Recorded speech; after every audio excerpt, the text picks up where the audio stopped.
सुबह सुबह कौन फोन कर रहा है? अच्छा, अब्दुल मियाँ है। हेलो, हाँ अब्दुल मियाँ, कैसे याद किया सुबह सुबह? क्या बात है, बताइए। अच्छा, आवाज़ नहीं आ रही? 2 मिनट रुकिए ज़रा, आपको हम बाहर निकल के फ़ोन करते हैं। 2 मिनट रुकिएगा, घर के बाहर जाके फ़ोन करते हैं, नेटवर्क नहीं आ रहा है।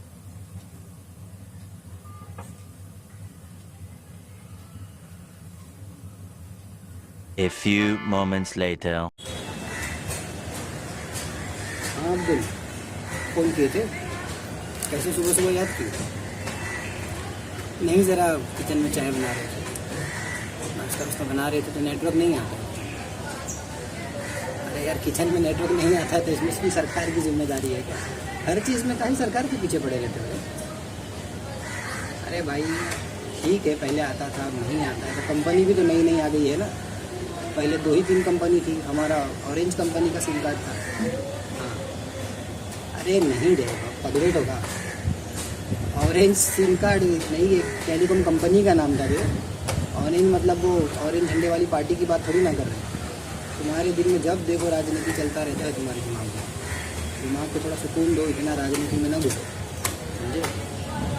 हाँ, अरे यार भाई, जब नेटवर्क नहीं आता है तो थोड़ा आगे बढ़ जाना चाहिए। आगे बढ़ के बात करो, आ जाएगा। तो तराना नहीं सुने हो बीजेपी का? मेरा देश मेरा देश, मेरा देश बदल रहा है, आगे बढ़ रहा है। तो थोड़ा आगे बढ़ जाओ, नेटवर्क नहीं आ रहा है तो आ जाएगा ना। हाँ, उस दिन वही तुम लाइन की बात कर रहे थे कि लाइन में, तो लाइन भी याद आया कि लाइन में भी तो आगे ही बढ़ रहे थे ना। जब नोटबंदी हुई थी, बैंक में जाके लाइन लगाए थे, तो लाइन हमको बताओ, लाइन पीछे की तरफ बढ़ रही थी कि लाइन आगे बढ़ रही थी? तो जब लाइन आगे बढ़ रही है और पूरा देश लाइन लगाया है तो देश आगे बढ़ रहा है कि नहीं बढ़ रहा है? तुम लोगों को तरक्की नहीं दिखती है, कुर्बानी नहीं दिखती है किसी की। एक चाचा इतनी उम्र वाले होकर रिटायरमेंट नहीं ले रहे, इतना कुर्बानी दे दी है देश के लिए, अब और क्या करेंगे? उनकी अम्मी नहीं लाइन में लगी थी, उनकी अम्मा भी तो लाइन में लगी थी। तो जब अम्मा लाइन में लगी है तो देश तो आगे बढ़ ही रहा है। हाँ, देश आगे बढ़ रहा है, इतना ना सोचा करो, समझे? सब नज़रिए की बात है, अपना नज़रिया बदलो, सब ठीक हो जाएगा। दिन भर राजनीति करते हो तुम यूपी वाले। और बताओ, तुम्हारा टायर का फैक्ट्री कैसा चल रहा है अब्दुल? हाँ, सही चल रहा है? टैक्स एक भर रहे हो बराबर? अच्छा अच्छा, तुम अब्दुल टायर का कंपनी चला रहे हो, बढ़िया भी चल रहा है, तुम टैक्स भी देते हो, तो फिर वो महाराष्ट्र में एक दुष्ट मानुस है, वो ऐसा क्यों बोलते हैं कि अब्दुल को खाली पंचर बनाना आता है? जबकि मैं जो अब्दुल को जानता हूँ उसका तो टायर का फैक्ट्री है और वो टैक्स भी बढ़िया देता है। जहाँ तक मैं जानता हूँ कि तुम टैक्स जो है अपना जितना बनता है उससे ज़्यादा ही देते हो, ताकि देश हित में जो है अपनी सेवा दे सको और देश तरक्की कर सके। ठीक है, बोलने दो, सबका टाइम आता है भाई, लेकिन पीछे ना पड़े करो। सब अपना अपना काम कर रहे हैं, देश तरक्की भी तो कर रहा है। फिर और बताओ, नज़रिया बदलो भैया, नज़रिया बदलो, ठीक है? और कैसा चल रहा है? हाँ ठीक है। नज़रिए से याद आया, नाजिया भाभी कैसे? ठीक है, खुश हैं बहुत? गुड न्यूज़ दे दिए हो क्या? हाँ, आप नहीं दिए हो, सरकार दी है गुड न्यूज़। ये कैसी गुड न्यूज़ है? अच्छा अच्छा अच्छा, मतलब आपकी जो है वाइफ, आपकी लाडली वाइफ थी और अब सीएम की लाडली बहन बन गई है। अच्छा, तो लाडली बहन को मतलब 1500 रुपये आने लग गए हैं। चलो, क्योंकि देश तरक्की कर रहा है नहीं कर रहा है, यही तो एक मिसाल है। अच्छा हाँ, अब फिर शिकायत करने बैठ गए। अगर तो तुम्हारा 15 लाख रुपया नहीं आया तो क्या हमारा आया है क्या? हम रो रहे हैं? अपना मेहनत करो, कमाओ खाओ, हर चीज़ में सरकार को जिम्मेदार क्यों बनाते हो? तुम्हारा 15 लाख नहीं आया, तुम्हारी कोई गलती होगी, तुम बैंक में अकाउंट नहीं खोले होंगे। इतना डिजिटलाइजेशन कर दिया गया है देश को, तुम अपना अकाउंट खोले हो? गूगल पे बनाओ, अपना बैंक में अकाउंट खोलो, बैंक का एप्लीकेशन मोबाइल में चलाओ। जब देश डिजिटल हो गया है तब आपको भी तो आगे बढ़ना पड़ेगा ना। आ जाएगा 15 लाख, और ये तरक्की तो है। आपका 15 लाख नहीं आया तो क्या हुआ? नाजिया भाभी को 1500 तो आ रहे हैं ना। 1500 में क्या होता है? अरे भाई, तुम अपना कमाओ, अपना खाओ, सरकार के काहे जिम्मे? तुम सरकार के जिम्मे हो क्या? सरकार इतना काम करती है, विदेश जाती है, अलग अलग देशों का दौरा करती है, इससे मिलती है, उससे मिलती है। अब आपके दुखड़े भी वही देखेंगे, मैं ऐसा करो, 1500 कम पड़ रहा है ना, तो 20 तारीख को किसी ऐसी पार्टी को चुन लो जो अगले महीने आपको 2100 नहीं तो 3000 भी मिल जाएगा शायद, देख लो, सोच समझ के चुनाव करो। अच्छा, इसीलिए फ़ोन किए थे, यही पूछने के लिए कि किसको वोट देना है। अरे यार बुड़बक हो एकदम। अब ये सब भी हम तुमको बताएं कि किसको वोट देना है, किसको नहीं देना है। देखो सिंपल है, सिंपल गणित है। आपके एरिया में जो भी अच्छा कैंडिडेट है, हिंदू हो, मुस्लिम हो, किसी भी धर्म, किसी भी समुदाय का हो, उससे हमको कोई प्रॉब्लम नहीं है। समझे, हम अब्दुल लोग, हम लोगों को किसी से कोई प्रॉब्लम नहीं होता है। भूल गए कोविड में कैसा अब्दुल लोग नॉन मुस्लिम लोगों का, अपने हिंदू भाइयों का जो है अंतिम संस्कार भी कर रहे थे, जिनके परिवार वाले छूने भी नहीं आते थे, कर रहे थे ना। तो जब सब समुदाय के लिए काम किए थे तो चुनाव भी तो ऐसे ही करेंगे। और हर इलाके से, हर एरिया से अब्दुल ही तो नहीं खड़ा होगा ना इलेक्शन में। बहुत सी जगह पे जोसेफ भी खड़ा होता है, बहुत सी जगह से शुक्रा और मिश्रा भी खड़े होते हैं। तो कहने का मतलब ये है कि आपके इलाके से जो बढ़िया कैंडिडेट हो, चाहे जौन पार्टी का होने दो, कोई भी पार्टी का रहने दो, अच्छा काम करना चाहिए, देश हित में काम करना चाहिए, दंगे फसाद नहीं होना चाहिए उसके सत्ता में, और तरक्की होना चाहिए, देश आगे बढ़ना चाहिए। और जीतने के बाद अगर बदल जाए तब क्या करें? अरे भैया, अगर जीतने के बाद वो बदल जाए, काम ना करे, तो स्पीकर को उसके खिलाफ शिकायत दो, इलेक्शन कमीशन में शिकायत दो, धरना आंदोलन करो, उसके ऑफिस पे जाओ कि हम आपको वोट दिए थे, आप वोट देने से पहले ये सब वादा किए थे, अब हमारा काम नहीं हो रहा है। वोट दे के तो आप लोग भी तो 5 साल के लिए सो जाते हो। फिर सारा गलती उनका थोड़ी ना रहता है। उनको जीतने के बाद विदेश भी जाना होता है घूमने के लिए, बीवी बच्चों को भी टाइम देना होता है, बड़ा बड़ा बिल्डिंग बनाना है उनको, ऑफिस बनाना है, बड़ा एसी में बैठना है। मतलब ये सब करेंगे कि आपका ही सारा काम करते रहेंगे। आपको काम कराना है तो आपको जाना पड़ेगा ना। अभी 2-2 हज़ार रुपये लेके कैसा रैली कर रहे हो? पैसा लेके कर रहे हो ना रैली, तो जब जीत जाते हैं तब काहे नहीं पूछते हो? तो 15 लाख जाने दो, आ जाएगा, कहीं नहीं जा रहा है आपका 15 लाख। भूल गए चाचा क्या बोले थे? 2050 तक हमारी सरकार रहेगी। तो कहीं जा रहे हैं क्या भाग के? झोला उठा के चले जाएंगे? ये कौन बोला? अच्छा, अरे वो इसलिए बोले कि उनका ज़्यादा लत्ता सामान रहता नहीं है ना, जब जाना होगा तब झोला उठाएंगे चले जाएंगे। अब आपको उसमें भी डर है, उसमें भी शक है, सरकार के पीछे ही पड़े हो हाथ धोके कि कहीं चले गए हमारा पैसा लेके। तो झोले में झांक के देख लेना ना क्या है। हाँ और क्या? अच्छा, कहाँ गए कैसे पता चलेगा?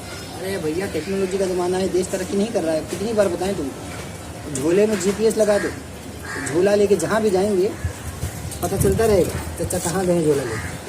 समझे? हाँ,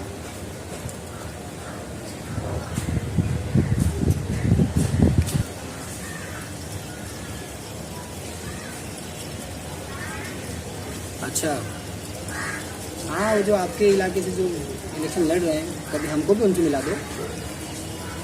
अरे मिला दो बोले हैं, मिला दो मतलब हमको भी उनसे मिलवा दो। मिलानो नहीं बोले हैं, मिलानो तो समझ रहे हो ना चचा की, मिलानो तो चचा की, हम क्यों बोलेंगे मिलानो? हाँ, अरे भाई 20 तारीख को वोट ज़रूर देना है। वो चाहे अब भाभी जिद कर रही हैं घुमाने लेके जाना, तो शाम को घुमाने लेके जाइए, छुट्टी का दिन थोड़ी है। आपको सरकारी छुट्टी इसलिए दी जाती है ताकि आप वोट डालिए, सुबह सुबह उठ के वोट डालिए। छुट्टी मनाने का, घूमने का दिन नहीं है। भाभी को समझाइए। कुछ टाइम के बाद कॉर्पोरेशन का इलेक्शन भी आएगा। अगर घर में किसी का इलेक्शन ID नहीं बना है या अभी 18 साल के नहीं हुए हैं बच्चे, तो इलेक्शन ID बनवाइए और आने वाले कॉर्पोरेशन में इलेक्शन वोट डलवाइए इलेक्शन में। और बच्चा अगर 18 साल का होने वाला है तो अभी से तैयारी कर दीजिए। चाहे 18 साल का हो जाए, इलेक्शन ID बन के ना भी आया हो, तो जाके लिस्ट में चेक कीजिएगा, नाम आ जाता है कई बार, और वोट डाल सकते हैं। हाँ, वोट ज़रूर डालना है। वोट का छुट्टी उट्टी नहीं है, वोटिंग करना है आपको। और वोटिंग करके ऐसा एक सेल्फी लीजिए, इनका का जो निशान लगेगा उसका फ़ोटो लेके, सेल्फी लेके स्टेटस पे लगाइए, ताकि आपका दूसरा जो अब्दुल भाई है वो भी मोटिवेट हो जाए और वो भी वोट करे। सारे अब्दुल वोट करते हैं। अरे भाई, वो तो हम भी जानते हैं, हम भी अपने जितने जानने वाले अब्दुल हैं सबको बोलते हैं, और सब अब्दुल यही कहते हैं कि हम तो वोट डाल के आ गए। हम देखें हम मुस्लिम इलाकों में अब्दुल लोगों की भीड़ लगी रहती है, वोट डालते भी हैं, फ्री में अपना गाड़ी भी दे देते हैं वोट डलवाने के लिए। बूढ़े लोगों को घर से जाके पिकअप करते हैं, ड्रॉप भी करते हैं माजूरों को। वो तो इस बार देखो सरकार तरक्की कर रही है, बता रहा हूँ। इस बार देखो इलेक्शन कमीशन माजूरों को और उम्र दराज लोगों को, बुजुर्गों को घर घर जाके वोट दिए। तो उसमें गड़बड़ हो सकता है। तो फिर तुम सब कर रहे हो। नज़रिया बदलो यार, कितनी बार समझाएं तुमको। वो सब छोड़ो, 20 तारीख को वोट करना है। हाँ, और सोच समझ के वोट कीजिएगा, पंचर न बनवाने आ जाए कोई आपके पास, समझे? हाँ, और ऐसे लोगों को भी वोट मत कीजिएगा कि जब कभी आपका कोई मसला हो, आपका कोई मामला पार्लियामेंट में उठाया जाए तो उनके सारे ही लोग गायब हो जाए पार्लियामेंट से। ऐसे लोगों को भी सपोर्ट नहीं कीजिएगा, कि अगर करना है तो कीजिए। हाँ, अरे सपोर्ट कीजिए, ठीक है, कोई बदला है, कोई काम कर रहा है। आप जिताए थे ना सब लोग मिलकर, लेकिन क्या हुआ? जब आपके बारे में बोलने की बात आई तो पार्लियामेंट में सभी गायब थे। अब वही 2-1 लोग हैं, वो बोलते हैं तो उनकी उंगली उठती है, तो वोट कटवा है, ये है, वो है। भाई उंगली उठती है, उठने दो। कोई कहता है तो कहेगा ना, जब परेशान करोगे तो बोलेगा नहीं। आप क्यों नहीं बोलते हमारे लिए? सबको बोलना चाहिए। जिता के भेजते हो, फिर 5-5 साल आप लोग भी तो सो जाते हो। काम नहीं करे जीतने के बाद तो फिर उनको भी नानी याद दिलाओ, उनका रास्ता रोको, घर का गिराव कर लो, आंदोलन पे बैठ जाओ, जाके अपनी बात रखो। उसमें कोई लड़ाई झगड़े की बात नहीं है, कोई नुकसान पहुंचाने की ज़रूरत नहीं है किसी को, बस खाली अपनी बात रखो। आपको अपनी बात रखने का पूरा हक दिया है सरकार ने। हाँ, संविधान से आपको हक मिला। सोच समझ के वोट दीजिए, ऐसे को वोट दीजिए जो जातिवाद ना करे, आपके इलाके की तरक्की करे, जो भी आपकी दिक्कतें हैं, जो भी आपका मसला है वो हल करे, चाहे किसी भी समुदाय का हो, किसी भी धर्म का हो। हमको किसी से कोई तकलीफ नहीं है, सब हमारे अपने हैं। जब देश हमारा है तो देश के लोग भी तो हमारे हैं ना। फिर यही सोचना चाहिए, वोट करना है और वोट करके हमको फ़ोटो भेजिएगा, ठीक है? ठीक है, चलिए। अब ये 15 लाख का दुख ना लेके बैठे, मिल जाएगा 15 लाख कभी ना कभी। ये नहीं देंगे तो कोई और दे देगा। काहे किसी के भरोसे बैठे हो? अपना कमाओ, जो टैक्स बनता है वो अदा करो, सरकार से काम लो। काम ना ले तो सरकार को बताओ कि काम कैसे होता है। और तुम्हें लगता है कि तुम काम कर सकते हो तो तुम काहे नहीं खड़े हो जाते हो? तुम भी तो खड़े हो सकते हो ना। राजनीति को दलदल बोलते हो, कीचड़ बोलते हो। अरे तो कीचड़ में जाइएगा नहीं तो साफ कैसे कीजिए? किसी न किसी को तो जाना पड़ेगा ना। फिर तैयारी कीजिए, आने वाले इलेक्शन में खड़े हो जाइए। अरे अब्दुल बहुत कुछ कर सकता है। जब अब्दुल पंचर बना लेता है, अब्दुल का टायर फैक्ट्री है, अपनी हिम्मत से ज़्यादा टैक्स भरता है ताकि देश तरक्की करे, तो फिर इलेक्शन काहे नहीं लड़ सकता? लेकिन वोट नहीं बटने देना चाहिए। अभी भी जितना दिन बचा है, अपने अपने एरिया में कमेटी बनाइए, बात कीजिए कि वोट नहीं बटना चाहिए। जितने निर्दलीय लड़ रहे हैं ना पैसे खाने के लिए, कुछ लोग पैसे खाने के लिए खड़े हो गए हैं, कुछ को खड़ा कर दिया गया है और कुछ को शौक है हीरो बनने का। उन सबको बैठ के बात कीजिए। हाँ, उनको बोलिए कि सब लोग मिलकर किसी एक अच्छे कैंडिडेट को समर्थन दे दो, ताकि सभी लोग इलाके के उसको वोट दे के जिताए। फिर आपका कुछ काम हो, नहीं तो वोट बढ़ जाएगा। वैसे ही अब्दुल को लोग कहते हैं वोट बढ़ता है, वोट बढ़ता है, वोट कटवा है। हाँ, ये सब अपने ऊपर से धब्बा लगने मत दो बे। हाँ, ये सब चलता रहता है राजनीति। कहने वाले कहते हैं और आके चले जाते हैं। राहत इंदौरी नहीं बोले थे, किराएदार हैं, जाति मकान थोड़ी है। तो क्या पता, हो सकता है कि शायद 23 तारीख को कुछ लोगों को किराए का मकान खाली करना पड़ जाए, और हो सकता है कि नए किराएदार आ जाएं, और हो सकता है कुछ लोगों को खाली ना भी करना पड़े। हाँ, तो वो किराएदार को नया पड़ोसी भी तो मिलेगा। देखो, पड़ोसी काम करा देगा शायद। ठीक है, बहरहाल वोट ज़रूर करना है, ठीक है? वोट कीजिए, सेल्फी लगाइए, अपने मोहल्ले में सबको बोलिए। हाँ, चलिए रखते हैं, दुआ में याद रखिए।